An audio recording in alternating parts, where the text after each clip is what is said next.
Good morning, everybody. I hope you're having a wonderful day. Well, it's come that time. It's come that time when I have to retire the old Pathfinder. If you've been watching this channel for a long time, you'll know you've seen it on my wrist for like 700 videos. It's been my confidant and companion, both when I took that hat right there to Mosul, Iraq a number of years ago. It's been on a bunch of different continents. It's been on a bunch of different vacations. But that's somebody texted me in the middle of my intro, but we're going to move right along.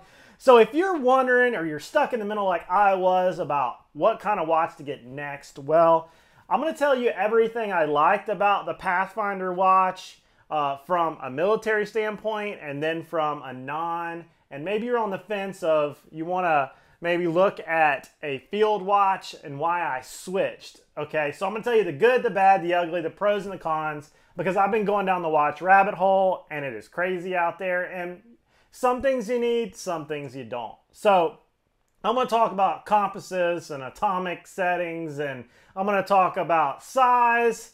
So just stick with me and we're going to have fun with this one. So a little bit of why I got my Pathfinder watch to begin with. Well, the big reason was I knew I was going to be in a place where I needed a rugged watch. I needed something solar powered. I knew that it would be kind of cool to have an atomic setting to, set as I change different locations from Central Standard to Eastern, and you know how that goes. But another big one was I knew I needed a compass, okay? And this was like 2010 when I was in officer candidate school. I knew that I would be having to pass the land navigation course. Yes, you have a compass on you in that course, but sometimes you could lose it. I saw some students that failed land navigation course because they lost their compass. I thought, hey, it would be kind of cool to have. And I also knew that I was going to need a stopwatch for timing my runs, and I knew I was going to have some ability to wake myself up when I needed to start a security shift or mission, or I might not have an alarm clock on me, and I thought that might be something I needed. I knew it was going to be in the mud, and I knew when I deployed it was going to be hot, sweaty, steamy. I knew it was going to have to stay on my wrist at all times, and I'd probably never take it off. Well, going forward, I used that thing all over the place. I really never took it off so much that I wore the band out in a few years. And I had to make my own band, which I used out of 550 cord, and my helmet latch from Iraq. I literally just cut the chin strap, made a 550 paracord watch band, and just went on with it, and it lasted for years. So over the course of the next like 10 years, I think I had this watch 12 years in total. It went swimming everywhere. It went under houses. It's been on my wrist for surfing, and you name it. So I'm going to tell you the pros and cons now of that watch, and then why I switched to a field watch. Okay, and so this is the Citizens Eco Drive Field Watch. I got it for about 79 bucks. They're normally like, I think the MSRP is like 200, 220. Sometimes you can get them for 120 on Amazon, but I lucked up one at the Navy Exchange for $79, and it is pretty awesome. So the pros and cons. The Pathfinder, you see them on a lot of military guys' wrists. They're awesome. They do what they do very well. They last a long time. This one lasted right at 12 years, and the capacitor went out on it. That's the thing that charges the battery, when it's solar powered. Some people say that solar power lasts forever. Not necessarily. Sometimes the capacitor goes out in them, and sometimes the battery goes out that it's charging. What happened was that when you use the compass, there's not enough juice in the watch for the compass to work. There's not enough juice in the watch for the light to turn on. It'll flicker on, and then it'll just shut off, and then it'll charge back, and it'll keep ticking.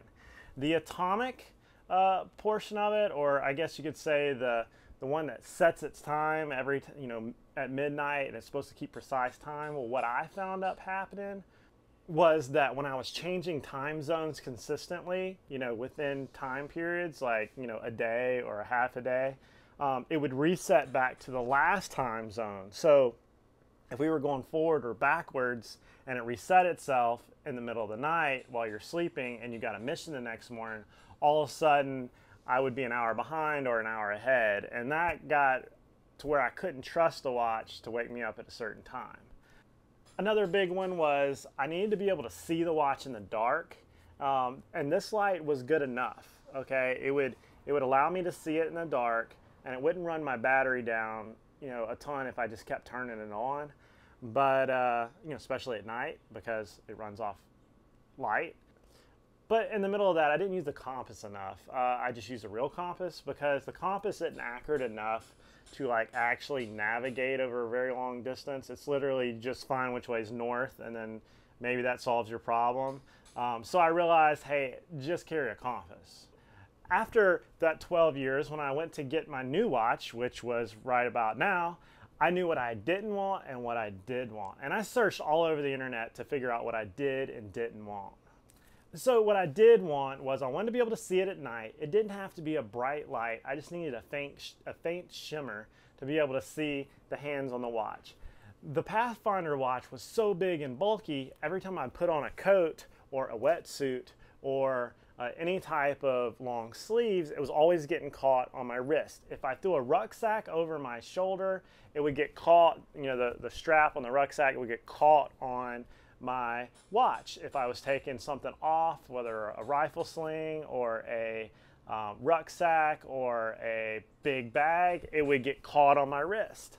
And if I was wearing a long sleeve shirt or even my Army field jacket, it would get caught on my wrist. So I said, you know what, this next one, I want something with a slim body that's not super big. I want to be able to wear it all the time, so I needed a band that was pretty durable. Something like, I think this one's made out of Cordura. This one was 550 cord, literally with my helmet buckles right there. And it would just snap together, and it lasted a long time. I mean, you can see the salt still on it. You can see that it's lost its coloration from being on my wrist all the time. So I needed something that was durable, something that had solar power and that ran off of my own time setting, okay? If I change time zones, I will just set it back or forward, but I want it to tick true. I don't want the atomic because they're charging you a lot more for a watch that was something you probably don't need anyways, because this thing ticks really true, and we're talking like a very slight difference over the course of a year. And this is a very good rated watch. It's got a very nice little head face on it that, I don't know if you can see it, that it just seems clean, very simplistic. I can wear it to work on something, I can work out with it, but yet if I'm caught off guard, I can use the watch to show a house as a real estate agent. It would actually kind of pass for dressing nice. Because in my thought process of watches is you have two watches. You have a dress watch, which I have a Citizens Eco Drive for a dress watch, and then I have something I wear all the time and I'm not afraid to beat up. This one's gonna probably go through the mill in the next few years, and when it dies, I don't want to have paid too much for it.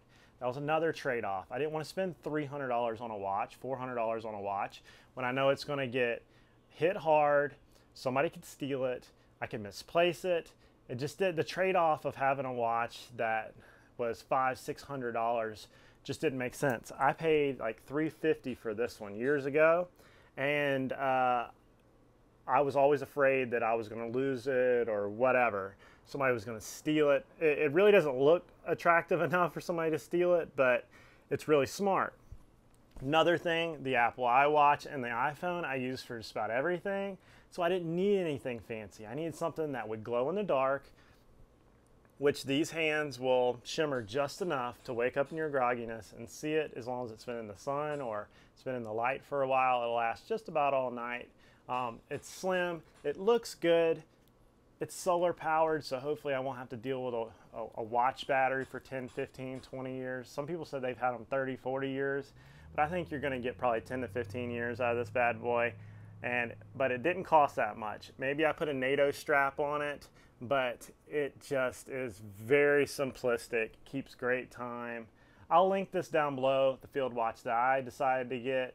This one's by Citizen. Again, it's a Citizens Eco Drive. Seiko makes one just like it. Field watches have been around since World War II, Vietnam. They're very, traditional. I wanted an analog instead of a digital just because it's very simplistic. And I realized going from a watch that had a ton of features to a watch with very few, I didn't need all those features anyways. My iPhone does most of it. And I just wanted something to keep time that if it looks good and it's simplistic and I can beat up and it can go in the mud. Oh, and last but not least, it needs to be waterproof. I think this is a WR100, which should be good to about 333 feet. Snorkeling, diving, anything like that, this one will do it.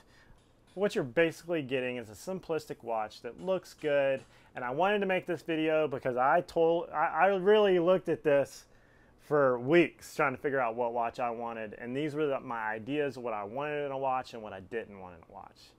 So I hope this video helps. Don't forget to like and subscribe, and I'll see you on the next video. Kind of back in the grind now. Our AC is out. It's been out for a week. Samantha's pretty mad at me, so I've been dealing with that. But we're going to make it, everybody. We're going to be right on cue, and next video, who knows what it could be. I'll see you next time.